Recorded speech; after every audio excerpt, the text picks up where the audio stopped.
What if I told you that becoming just 1% better each day could make you 37 times better in a year? That's the shocking truth James Clear shares in Atomic Habits. Chapter 1 explains the power of small habits. Clear shows how tiny daily improvements compound over time, just like money grows with interest. He gives the story of the British cycling team. 4 years they failed, but when their coach focused on 1% improvements everywhere, like seats, tyres, sleep, even cleaning methods, the team transformed. Soon, they dominated the Olympics and the Tour de France. The lesson? Big results come from small, consistent actions. But progress is often invisible at first. Like ice that won't melt at 29 degrees Fahrenheit, your hard work feels wasted. Until one more degree makes everything change.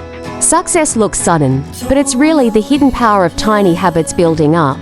So, if you want lasting change, don't chase big goals, build small habits. This was just Chapter 1 of Atomic Habits. Want me to summarize Chapter 2? Hit like and subscribe for more.